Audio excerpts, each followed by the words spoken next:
आज हम लोग अपने इस चैप्टर के अंदर लास्ट वाले टॉपिक को डिस्कस करेंगे। और जैसा कि हमने आपको बार बार कहा है कि सिलेबस में आपका पहला यूनिट ही आने वाला है केवल। तो पहले यूनिट के अंदर ये हमारा लास्ट टॉपिक है। टॉपिक का नाम है कॉन्क्वेस्ट, डिजीज एंड ट्रेड।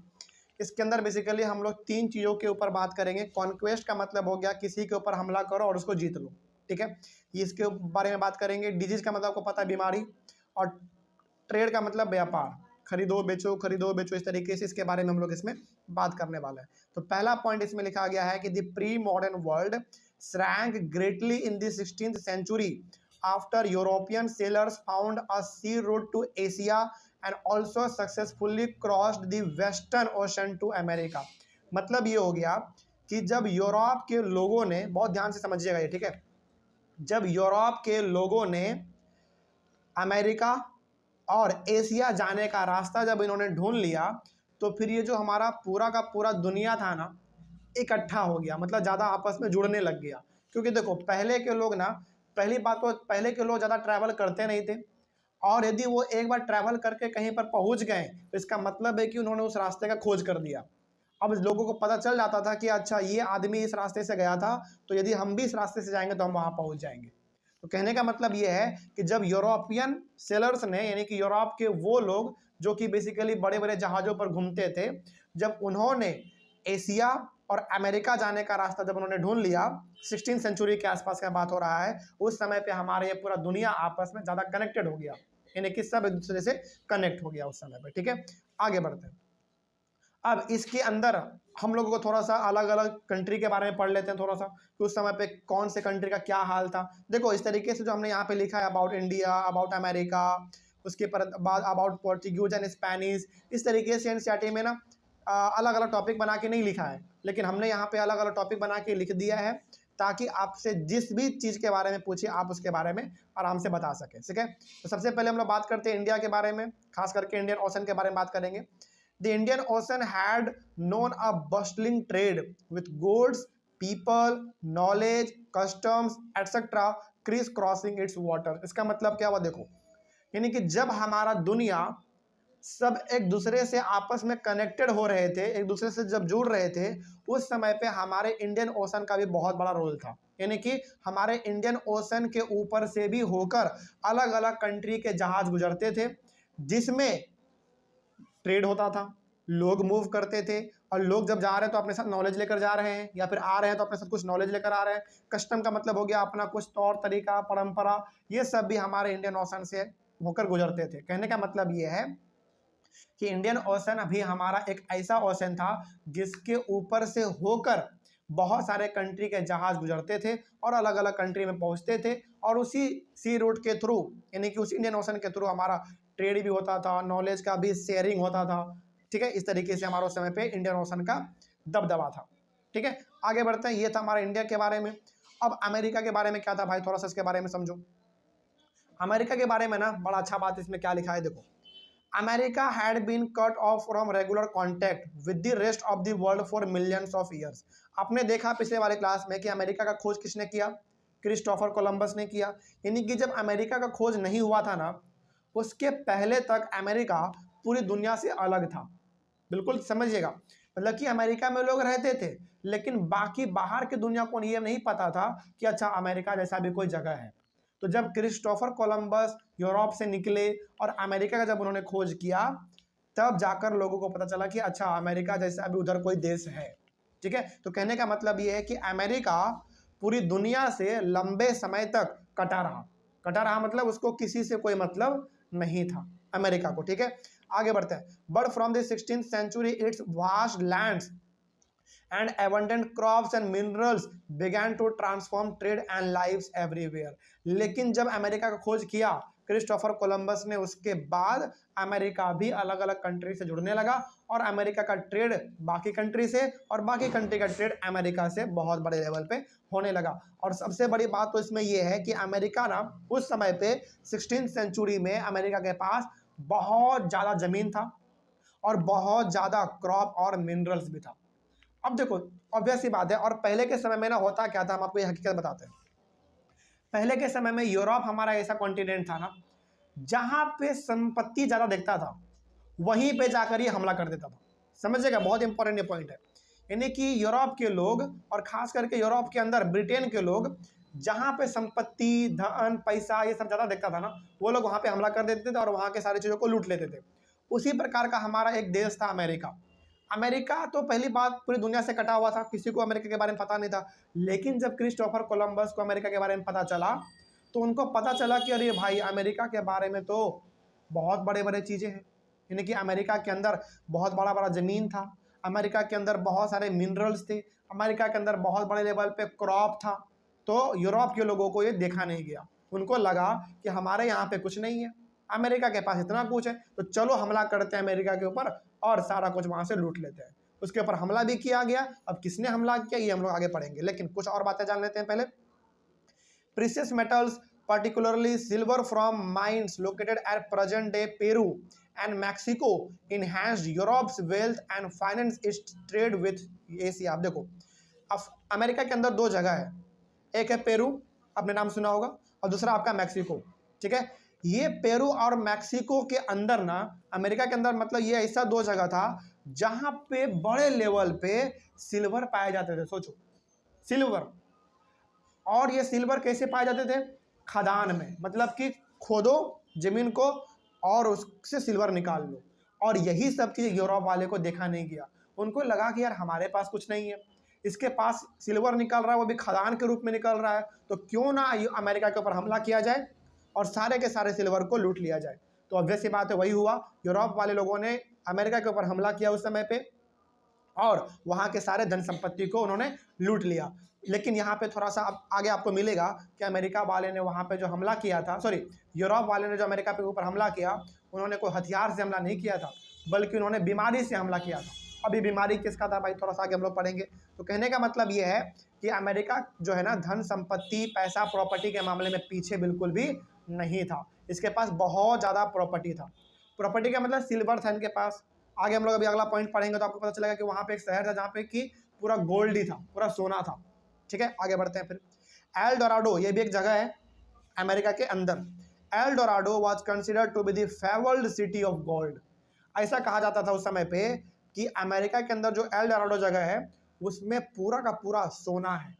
यानी कि सोने का महल, सोने का पहाड़, सब कुछ, मतलब कहने का बात हम कह रहे हैं, लेकिन हकीकत भी यही था कि एल डोराडो में सोना बड़े लेवल पे पाया जाता था। और ये सब चीज़ यूरोप वाले लोगों को देखा नहीं गया।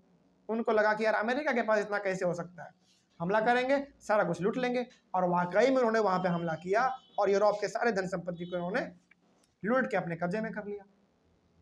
बात समझ में आ रही है? तो यूरोप वाले ने अमेरिका के ऊपर हमला किया और सारा अपने कब्जे में कर लिया। लेकिन सवाल है कि सर कैसे हमला किया, कैसे लूटा, थोड़ा सा उसके बारे में भी अब देख लेते हैं। तो ये हो गया हमारा अमेरिका के बारे में।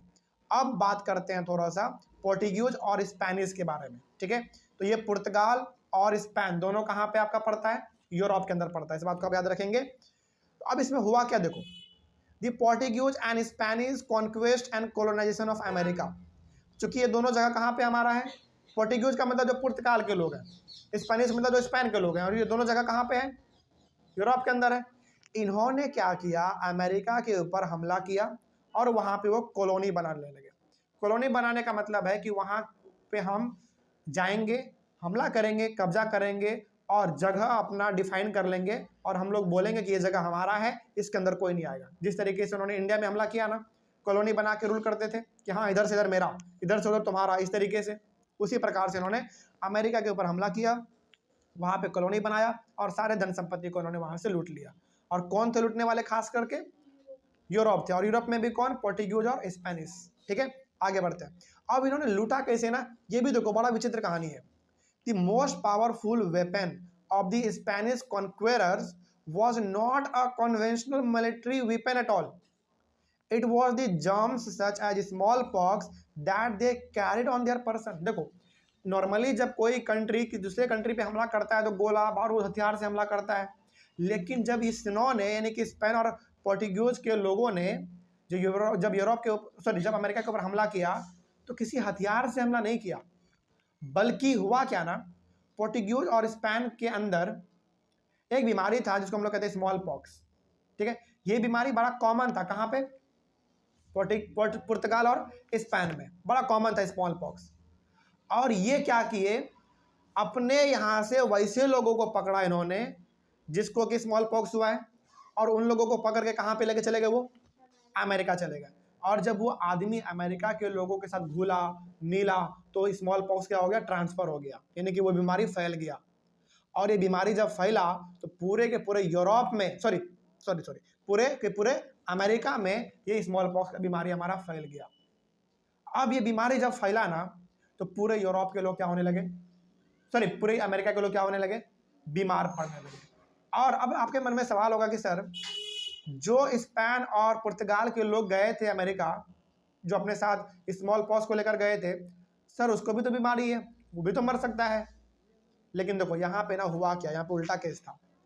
अमेरिका का जो लोग था उनका इम्यून सिस्टम बड़ा कमजोर था, और जब उसको स्मॉल पॉक्स हुआ उनका डेथ बड़े लेवल पे होना चालू हो गया। लेकिन जो लोग स्पेन और पुर्तगाल से गए थे उनका इम्यून सिस्टम इतना तगड़ा था कि उसको स्मॉल पॉक्स होने के बावजूद भी उसके ऊपर कोई फर्क नहीं पड़ता था। तो देखो यहाँ पे ना कितना मतलब बेहतरीन तरीका इन्होंने सोचा है किसी भी कंट्री के ऊपर हमला करने का। ये चाहते हैं ना तो गोला बारूद हथियार से भी लेकर अमेरिका के ऊपर हमला कर सकते थे, लेकिन इन्होंने सोचा कि नहीं, इसमें नुकसान ज़्यादा होगा, इसमें पैसा ज़्यादा लगेगा, इसलिए क्या करो, अपने यहाँ से ऐसे लोगों को पकड़ो जिसको कि स्मॉल पॉक्स हुआ है और उसको जाके वहाँ पे अमेरिका में छोड़ दो।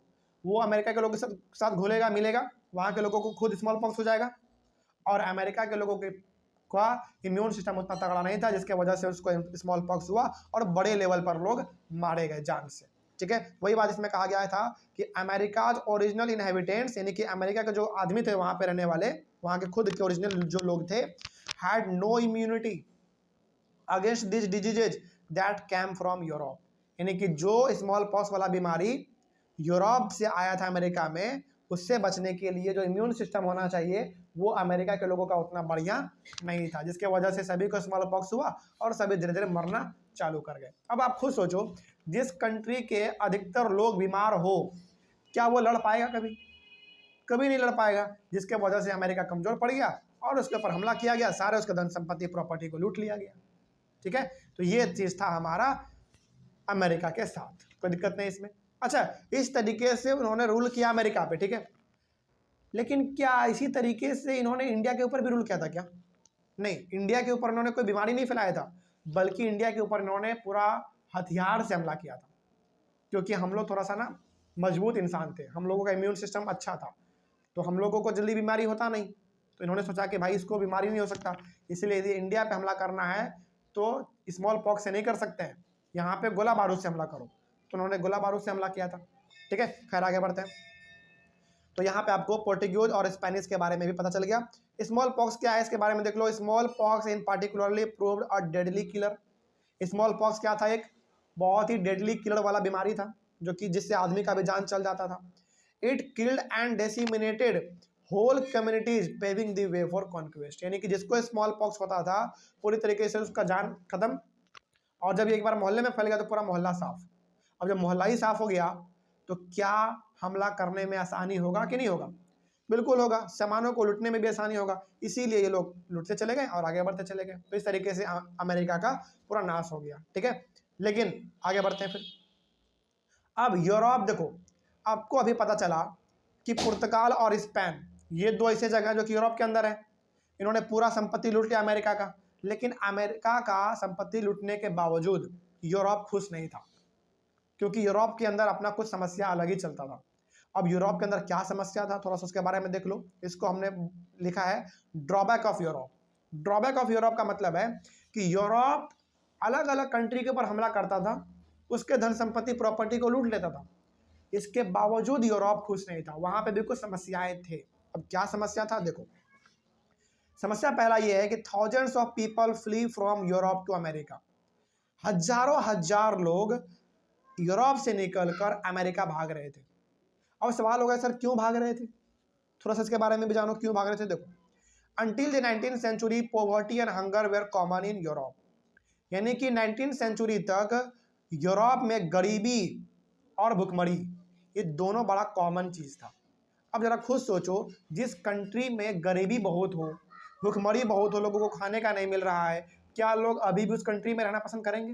बिल्कुल भी नहीं। तो यूरोप से लोग निकलने लगे और अमेरिका जाने लगे। क्यों जाने लगे अमेरिका? अच्छा, अमेरिका ही क्यों? क्योंकि आपको पता है उस समय पे अमेरिका हमारा बहुत आगे था, धन संपत्ति, आपको पता वहाँ पे गोल्ड का सिटी था, सिल्वर का सिटी था, इसीलिए यूरोप के लोग वहाँ से निकले और अमेरिका चले गए वो अपने बेहतर जीवन के लिए। आगे, cities were crowded and deadly diseases were widespread. अब यूरोप ना धीरे धीरे क्या हो रहा था, वो यूरोप में पॉपुलेशन बढ़ रहा था। यूरोप में पॉपुलेशन इतना बढ़ा कि पूरा का पूरा सिटी एकदम भीड़ से भर गया, एकदम पूरा भीड़ से बढ़ गया। और वहाँ पे जब भी कोई बीमारी होता था ना तो पूरा बीमारी फैल जाता था। तो क्या कोई भी लोग वैसे माहौल में रहना पसंद करेगा जहाँ पे बीमारी बहुत ज़्यादा हो? बिल्कुल भी नहीं। तो इस वजह से यूरोप के लोग यूरोप को छोड़ रहे थे और जाके अमेरिका शिफ्ट कर रहे थे। ठीक है, तो ये कुछ समस्या है। एक और समस्या है, क्या है देखो, religious conflict were common and religious dissenters were persecuted. Europe के अंदर रिलीजन को लेकर लड़ाई पीट होना बड़ा आम बात था। यानी कि देखो उस समय पे ना यूरोप के अंदर भी अलग अलग प्रकार के रिलीजन थे और अलग अलग धर्म के लोगों के बीच में लड़ाई होना उस समय पे आम बात था यूरोप के अंदर। तो अब देखो भाई, डेली लड़ाई हो रहा है, डेली झगड़ा हो रहा है, तो क्या उस माहौल में भी लोग रहना पसंद करेगा? कभी नहीं। तो वो लोग यूरोप को छोड़कर अमेरिका की ओर भाग रहे थे। और सबसे बड़ी बात, जो रिलीजियस डिसेंटर थे उनको सजा मिल रहा था, उनको फांसी पर लटका दिया जाता था। अब सवाल है कि सर ये डिसेंटर क्या होते हैं? देखो, डिसेंटर का मतलब होता है वो आदमी जो कि उस चीज को स्वीकार करने के लिए तैयार नहीं है जैसा सिस्टम अभी चल रहा है। मतलब मान लो कि यूरोप में जो सिस्टम उस समय पे होगा, जो कल्चर होगा, उसको वो फॉलो नहीं कर रहा है। अब ऑब्वियस सी बात है भाई, आप फॉलो नहीं करोगे तो आपको क्या करना पड़ेगा? सजा मिलेगा आपको, सिंपल सा। तो उसी को हम लोग कहते हैं डिसेंटर। तो इसका मीनिंग भी यहाँ पे लिखा हुआ है, one who refuses to accept established belief and practices. मतलब कि जो परंपरा, जो तौर तरीका अभी हमारे पास है, यदि आप उसको नहीं मानोगे तो आपको सजा मिलेगा। ये यूरोप में बड़ा कॉमन था उस समय पे, और उस लोगों को सजा भी मिलता था। ठीक है, तो ये ऐसे कुछ समस्याएं थे जो कि उस समय पे यूरोप में बड़ा ही कॉमन था, जिसके वजह से यूरोप के लोग यूरोप को छोड़कर अलग अलग कंट्री में मूव कर रहे थे। ठीक है, तो ये हो गया ड्रॉबैक किसका? यूरोप का। ठीक है, अब थोड़ा सा हम लोग बात कर लेते हैं चाइना, इंडिया और यूरोप के बारे में, तीनों इकट्ठा। Until the 18th century, China and India were the world's richest countries। सोच लो, देखो यहाँ पे बहुत बड़ा इंपॉर्टेंट इंफॉर्मेशन है। 18th सेंचुरी तक पूरी दुनिया का इंडिया और चाइना बिल्कुल अमीर देश था। 18th सेंचुरी तक इंडिया और चाइना पूरी दुनिया का सबसे अमीर देश था, सबसे अमीर। लेकिन बाद में क्या हुआ? China is said to have restricted overseas contacts and restricted into isolation. लेकिन बाद में क्या किया? चाइना अपने आप को बाकी कंट्री से अलग कर लिया। चाइना ने बोला कि नहीं, हमको सब कंट्री से मतलब नहीं रखना है, हमको अलग अलग कंट्री से ट्रेड नहीं करना है, हम नहीं करेंगे। अब आप खुद सोचो, यदि आप अलग अलग कंट्री से ट्रेड नहीं करोगे तो क्या आपका प्रॉफिट बढ़ेगा? बिल्कुल नहीं बढ़ेगा। तो यहाँ पे इंडिया अमीर का अमीर रह गया, चाइना धीरे धीरे नीचे चलता चला गया। अब चाइना का जगह कौन ले लिया? चाइना का जगह ले लिया Europe. Europe now emerge as the centre of world trade. जब चाइना अपने आप को बाकी कंट्री से अलग कर लिया तो यहाँ पे यूरोप को आगे बढ़ने का मौका मिल गया। तो पूरा इंडिया के बाद फिर कौन नंबर पे आ गया? इंडिया के बाद आगे कौन बढ़ा फिर? चाइना या यूरोप?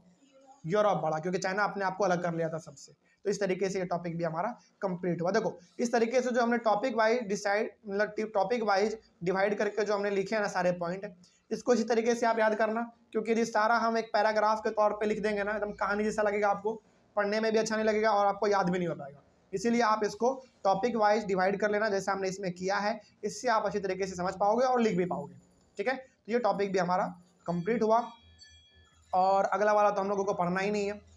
दी 19th सेंचुरी 1815 से लेकर 1914, इसके आगे तो हम लोगों को पढ़ना नहीं है, क्योंकि सिलेबस में आपका नहीं है। तो हम लोग कह सकते हैं कि हमारे सिलेबस के अकॉर्डिंग हमारा चैप्टर ये कंप्लीट हो चुका है, कोई दिक्कत नहीं इसमें। चलिए, तो ऑनलाइन में बच्चे कहीं पर भी किसी टॉपिक में डाउट रहा होगा तो आप लोग एक बार कमेंट कीजिएगा। हम लोग मिलेंगे अपने अगले वाले क्लास में एक नए चैप्टर के साथ और एक नए शुरुआत के साथ। तब तक के लिए thank you very much and have a nice day.